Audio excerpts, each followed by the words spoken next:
Et bonjour à tous, on se retrouve aujourd'hui dans le deuxième épisode de mon suivi de portefeuille boursier. Donc on va faire dans cet épisode un point sur le mois qui vient de s'écouler et puis je vais vous présenter avant ça les critères de sélection de mes actions.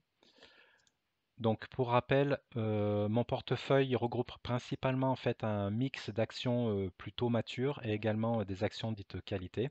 Donc je vais vous présenter un peu juste après qu'est-ce qu'on entend par qualité. Donc côté contre-titre US, j'ai donc encore Microsoft, Visa, Procter Gamble, Home Depot, Zoetis, Canadian Pacific Railroad, Automatic Data Processing, Alphabet, Google, Apple et BlackRock. Donc 10 actions côté US et Canada. Et côté PEA, j'ai toujours mes 7 actions Air Liquide, LVMH, Schneider Electric, L'Oréal, Dassault Systèmes, Total Energy et Vinci. Donc on voit qu'en fait je suis à maintenant trois quarts investi sur les actions US, puisque là donc j'ai mes actions en direct en bleu-vert et plus le violet, c'est mon ETF SP500 que j'ai sur mon PEA. Et puis donc en rouge, un quart mes actions directes côté PEA. Donc côté quand j'ai commencé à investir, j'étais plus tôt sur des achats d'actions, donc on va dire matures. Donc c'est plutôt des actions défensives. Souvent on dit des actions bon père de famille. Donc ça va être des actions qui ont encore qui ont un mix en fait de croissance du prix et puis des dividendes, on va dire entre 1,5 et 5%. Total Energy en ce moment un rendement du dividende de 5%. Et donc ça va être là dans mon portefeuille, j'ai des actions donc dans le domaine de la consommation avec Procter Gamble, de l'industrie avec Vinci, Schneider Electric, l'énergie avec Total Energy et puis les matériaux avec Air Liquide qui est aussi bon qui fait de l'industriel. Et puis donc avec donc ces actions défensives typiquement avec Air Liquide par exemple, c'est une action donc là, j'ai mis à droite la droite de régression long terme. Donc c'est un outil, il faudra que je fasse une vidéo sur le principe de la droite de régression. C'est un outil que j'utilise assez régulièrement pour essayer de valoriser, de trouver si une action est à un prix surévalué ou sous-évalué. Ça permet de tracer sa trajectoire long terme, sa tendance long terme. Donc là, typiquement, c'est sur 30 ans. Et on voit en fait une très faible volatilité de l'action Air Liquide. C'est également une action qui a un bêta par rapport au marché. Donc le bêta, c'est si une entreprise est fortement corrélée à l'évolution du marché ou pas.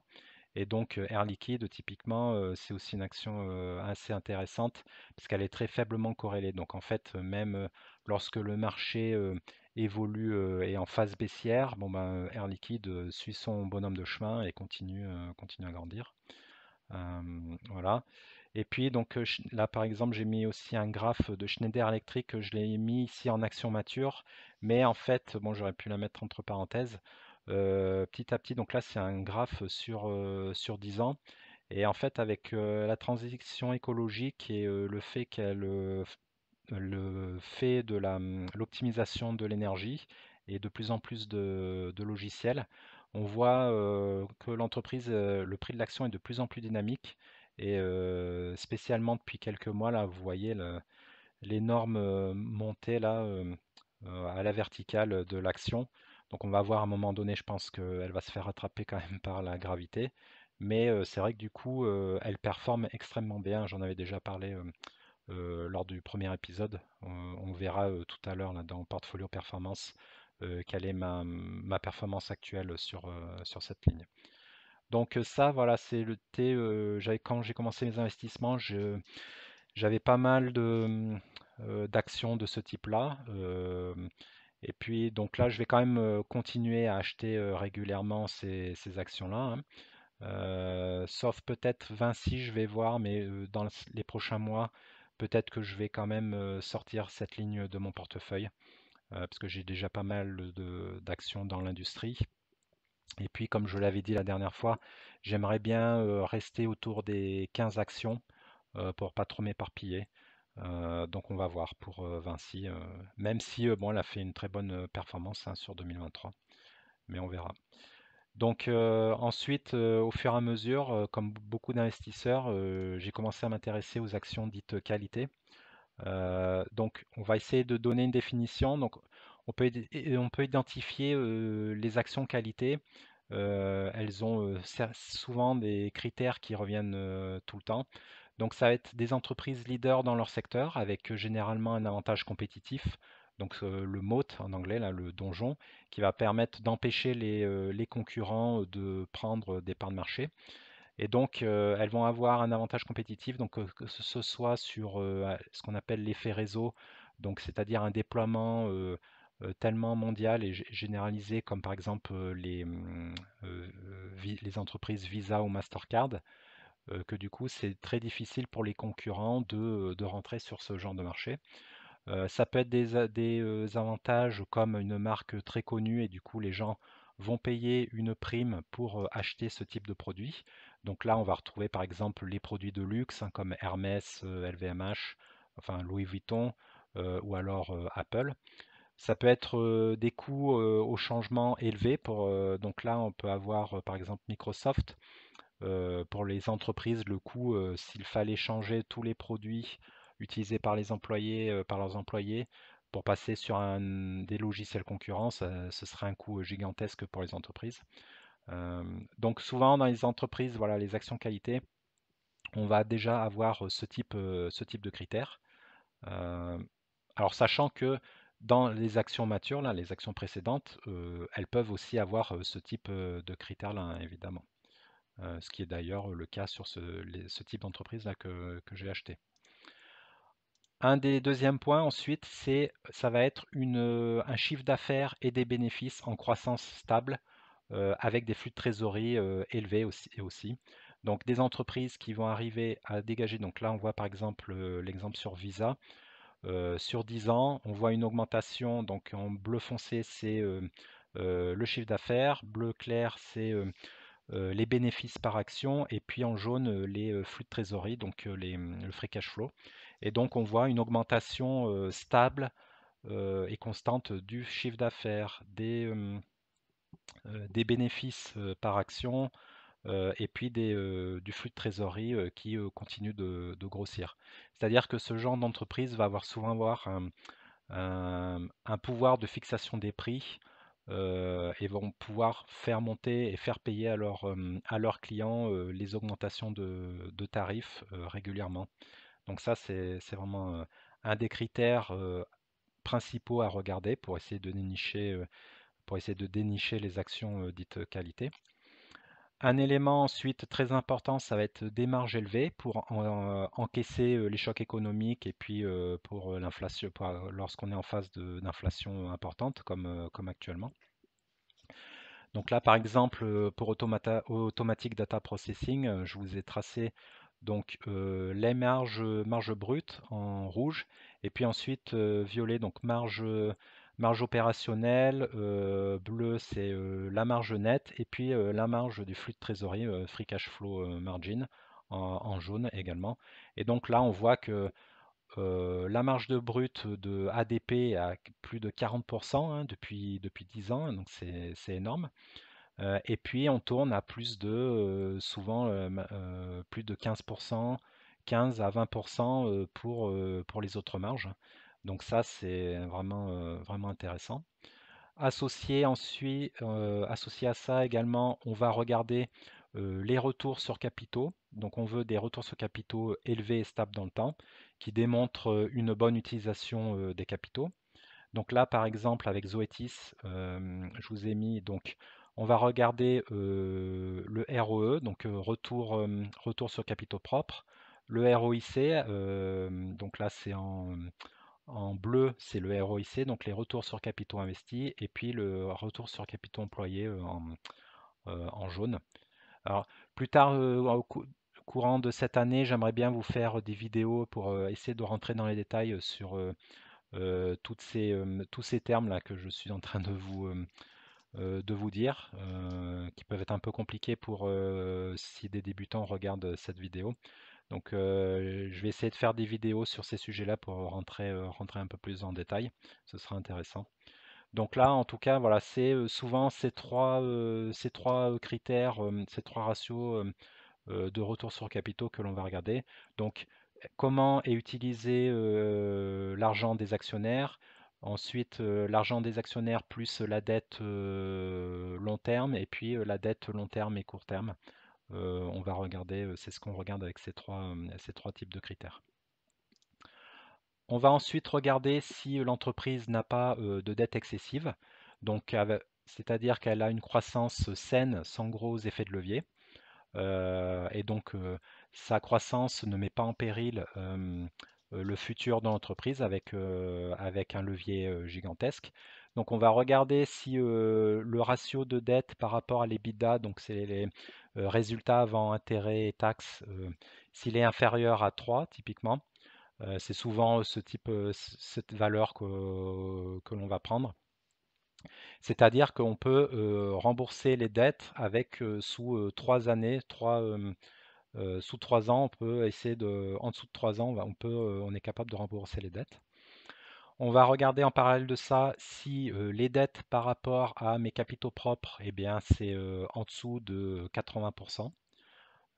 Donc on a une plus grosse proportion de capitaux propres que de dettes. Et puis également, est-ce que le taux de couverture des intérêts est assez élevé? Donc là, on peut regarder au-dessus de 3, c'est souvent suffisant. Donc c'est-à-dire que avec un exercice, avec un résultat annuel, on va pouvoir rembourser 3 années d'intérêt de la dette. Donc ça déjà, ça nous permet aussi de filtrer pas mal d'entreprises. Et on continue ensuite avec, on va éviter des entreprises qui diluent les actionnaires, c'est-à-dire qui continuent d'émettre beaucoup d'actions, de mettre en circulation beaucoup d'actions.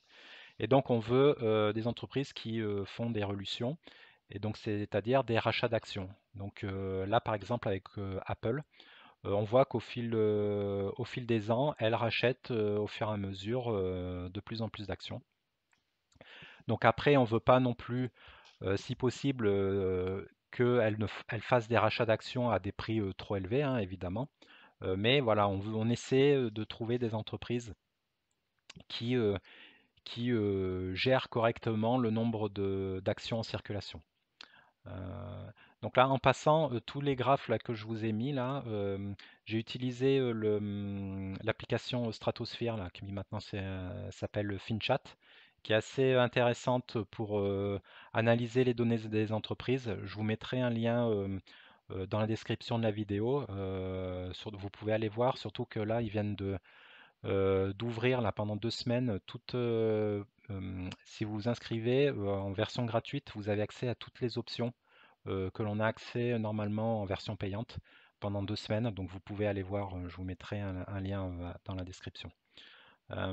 Et puis donc enfin, le dernier critère, on regarde si possible des entreprises avec une faible intensité capitalistique, c'est-à-dire qu'elles nécessitent peu de ressources et d'actifs pour produire. Donc typiquement, tout ce qui est industrie lourde, l'industrie automobile, donc qui a besoin de créer, de construire des usines pour pouvoir produire ce qu'ils vont vendre ensuite. Donc ça, on va essayer d'éviter. C'est pour ça que souvent aussi dans les actions qualité, on va retrouver des entreprises qui font du logiciel, du software, parce que du coup, ça demande. Donc les investissements, ça va être surtout de la recherche et développement, mais voilà, on n'aura pas d'usine à construire, quoi. Donc à partir de là, donc toutes les actions vont pas forcément valider tous les critères, hein, évidemment, hein, c'est compliqué de trouver des actions qui valident tous ces points-là. Mais globalement, ça permet quand même de donner un cadre pour réduire l'univers d'investissement gigantesque qui est à disposition et essayer de se concentrer sur des actions qualitatives. Alors ensuite, les actions qualité, malheureusement, souvent, elles vont se payer à des prix élevés, mais donc il ne faut pas non plus les acheter à n'importe quel prix. Donc c'est pour ça qu'on va essayer d'attendre qu'elles reviennent à des prix raisonnables pour ouvrir ou renforcer une ligne. Donc il faut essayer d'être patient avec quand on est sur des actions qualité. Donc là, typiquement, on a eu le cas là, ces dernières semaines avec Google, qui était à ses plus hauts historiques. Et puis voilà, suite à la publication de ses résultats, elle a perdu plus de 10%. C'est là où j'ai ouvert ma ligne sur Google d'ailleurs, début février. On voit ensuite que durant ces dernières semaines, ça a été compliqué. Et puis là, elle est redescendue là, sur la ligne rouge, c'est sa moyenne mobile 200. Là, donc en analyse technique, c'est un indicateur très important. Et là, donc, elle a rebondi sur sa moyenne mobile 200 et puis elle est repartie là depuis une semaine, un peu plus d'une semaine. Elle est repartie à fond là. En plus, il y a eu une nouvelle en début de semaine où potentiellement Apple va intégrer euh, le service Gemini, donc l'intelligence artificielle de Google dans leurs produits. Donc on va voir si ça se fait, mais du coup, bon, ça fait grimper, je crois que c'était ici là, ça a fait grimper l'action en début de semaine énormément et du coup elle est revenue à ses plus hauts historiques. Et du coup, bah, on va voir dans Portfolio Performance, mais donc ouais, c'est ce que je disais lors de la dernière vidéo, j'avais ouvert ma ligne ici, et puis j'ai fait un rachat en début de semaine ou la semaine dernière de quelques actions ici aussi, après qu'elle a fait son rebond sur la moyenne mobile 200. Donc voilà, c'est de plus en plus, je me suis tourné vers ce type d'action qualité. Voilà, on va passer maintenant à Portfolio Performance et voir un peu plus en détail mes transactions courantes du mois et puis la performance du portefeuille. Alors, côté Portfolio Performance et côté portefeuille, donc sur le mois qui vient de s'écouler, alors je ne sais plus la dernière vidéo où est-ce que je m'étais arrêté. En tout cas, donc j'avais fait un achat au tout début février, donc j'avais acheté mes 10 actions Alphabet que j'avais renforcé rapidement après il y a un peu plus d'un mois, donc avec 5 actions au même prix. Donc ensuite au milieu du mois, j'avais fait mon PEA SP500. Euh, Également donc milieu de mois de mars, donc j'ai fait pareil, hein, j'ai acheté pour trois actions de l'ETF SP500. C'est le Lixor SP500 hein, qui est disponible sur PEA. Qu'est-ce qu'on a eu ensuite? On a eu donc des versements de dividendes de Zoetis, Visa et Microsoft au courant du mois de mars. Euh, Alphabet, donc j'ai fait un rachat donc il y a quelques jours. C'est ce que je disais tout à l'heure. Donc comme donc là la courbe en violet, c'est la moyenne mobile 200 hein, que je vous montrais tout à l'heure. Donc j'ai fait un renforcement une fois que l'action a rebondi. Donc là, le petit triangle, c'est quand j'ai acheté. Il est un peu en dessous parce que c'est la valeur du prix ici, c'est la valeur de clôture dans Portfolio Performance. Donc moi, je l'avais acheté durant la journée, donc elle devait être au prix un peu plus bas. Et donc depuis, on voit que j'avais fait le calcul tout à l'heure. Donc elle est repassée en 15 jours, elle est repassée de 132, 133 dollars à 150 actuellement. Elle est à 150 dollars. Donc elle a refait, je crois, plus 12% de croissance là en 2 semaines. Donc on voit à quelle vitesse ça repart, hein. Mais ça, c'est pour ça. Donc là, j'ai juste acheté deux parts. Bon, j'étais un peu petit bras sur mon renforcement. J'aurais dû en prendre un peu plus. Mais voilà, quand il y a une action de qualité qui a un prix, on va dire, alors pas bradé, mais qui subit de grosses baisses, c'est souvent, c'est vraiment le bon moment pour faire des renforcements conséquents parce qu'on ne saura pas, on ne sait pas après à quel moment ça va revenir sur des prix assez attractifs.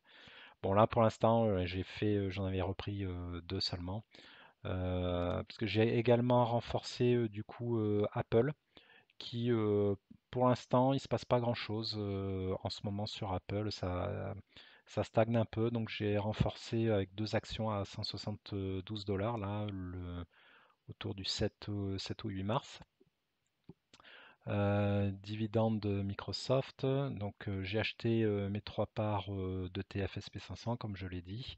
Et puis là, il y a quelques jours, j'ai fait aussi un renforcement de ma ligne avec 3 actions Zoetis. Parce qu'elle a fait, elle a eu elle a eu une bonne baisse depuis quelques jours. Donc voilà, j'ai fait un renforcement et baisser un peu pour baisser un peu mon prix de revient unitaire là, sur l'action. Voilà, mais bon, je me fais pas trop de soucis pour Zoetis. Donc au niveau du graphe, bon ben là, ça se passe. J'ai, je crois, mis depuis le mois dernier un peu plus de 1 000 € euh, de capital en bourse. Voilà. Côté position, donc là j'ai en top, j'ai Microsoft et Alphabet hein, qui bataillent un peu pour prendre la position du portefeuille. Et ensuite, donc Apple, Visa, LVMH, Canadian Pacific, BlackRock. Et puis ensuite, mes plus petites lignes, hein, Home Depot, Automatique, Procter, Total, Zoetis. Et puis là, j'ai un peu toutes mes actions françaises, hein, Vinci, Dassault, Schneider, L'Oréal et Air Liquide. Avec une seule action sur Air Liquide. Voilà. Au niveau on peut regarder tout de suite les graphes. Alors, côté portefeuille au global, on voit que donc en rouge, c'est donc l'Amundi MSCI World en version accumulatif. Et puis en bleu foncé, c'est mon portefeuille. Donc là, c'est en bleu foncé, c'est juste euh, mes actions. Et puis en bleu clair, j'ai mis aussi, juste pour voir la différence un peu, la version avec le cash. Donc comme j'ai souvent du cash qui dort, évidemment, la performance est moins élevée. Si vous n'avez pas vu ma dernière vidéo, j'avais fait une vidéo sur ça justement, la différence en étant tout investi ou avec du cash et l'impact que ça a sur la performance.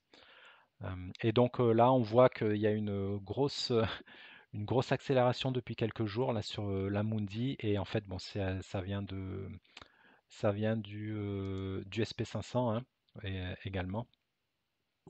Donc là, on voit donc le SP500 qui continue de tracer sa route hein, avec sa ligne droite là depuis fin octobre, hein, qui est incroyable. Alors on va voir jusqu'où ça va aller comme ça. Mais c'est vrai que le SP500 est assez plus haut, le CAC 40 est assez plus haut aussi.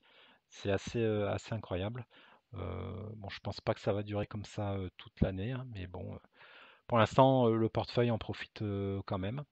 Alors, n'ayant ni Nvidia ni Meta dans le portefeuille, bon, je suis pas, il n'est pas aussi dynamique que le SP500.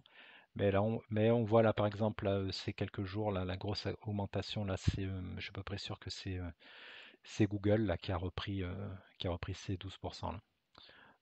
Donc on voit quand même tout de suite l'impact. Donc vu que c'est ma deuxième plus grosse ligne, on voit l'impact quand même que donc ça fait plus 2% de performance en quelques jours, hein. Donc on va voir, ouais, pour l'instant le SP500 surperforme. Et puis côté PEA, bon, pour l'instant ça se passe bien aussi côté PEA. Là il y a une baisse depuis quelques jours, c'est les actions du luxe qui souffrent pas mal. LVMH, Kering, bon j'ai pas de Kering dans mon portefeuille, mais Kering qui a énormément baissé.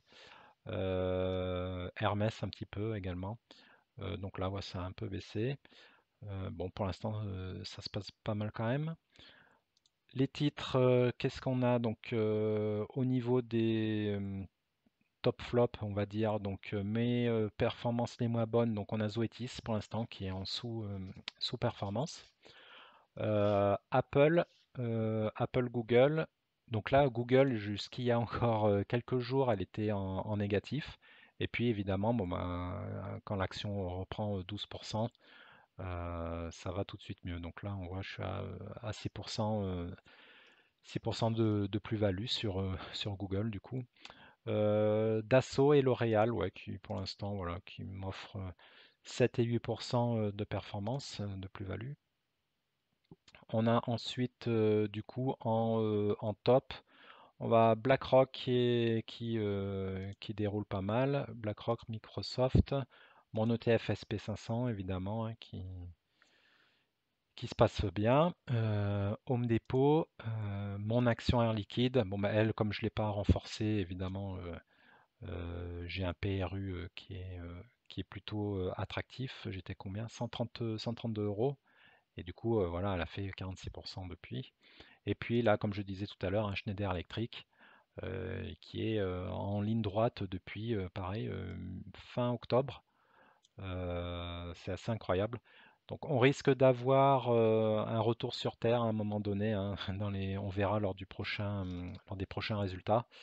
Mais bon, pour l'instant, on profite de la hausse et on attend, hein. Voilà, donc côté performance au global, donc voilà, pour un capital investi de 21 000 euros, on est maintenant à 24 000, presque 24 400 euros. Donc ça se passe plutôt bien au niveau de la performance. Pour l'instant, au mois de mars, on est à 1,1% de performance sur le portefeuille. 1,4 côté CTO, le PEA juste au-dessus de 0, 0 avec 0,3. Et pour le début de cette année, donc pour l'instant on est à 5,8% sur moins de 3 mois. Bon, c'est quand même pas mal. Et puis alors, par contre, quand on regarde les benchmarks, hein, évidemment, c'est assez impressionnant. La Mundi, depuis le début de l'année, est à 11%. Donc bon, ça, sur moins de 3 mois, hein, c'est pas tenable sur toute l'année, hein. C'est assez incroyable la performance là, quand même. 11%, 12% le SP500 et puis 8%, 8% le 440, hein. Donc voilà, pour l'instant, je suis assez content. Donc même si voilà, depuis le début de l'année, je me suis fait rattraper par les indices de référence. Il faut regarder ça sur le long terme, hein, je me fais pas trop de soucis. Je suis assez content de mon portefeuille. On va affiner au fur et à mesure. Je vais peut-être sortir quelques lignes de mon portefeuille, comme je disais, et réduire un peu pour être autour des 15 actions, voire peut-être moins. Mais bon, pour l'instant, ça se passe bien quand même. Voilà, c'est la fin de cette vidéo. Je vous souhaite de bons investissements et à bientôt. Au revoir.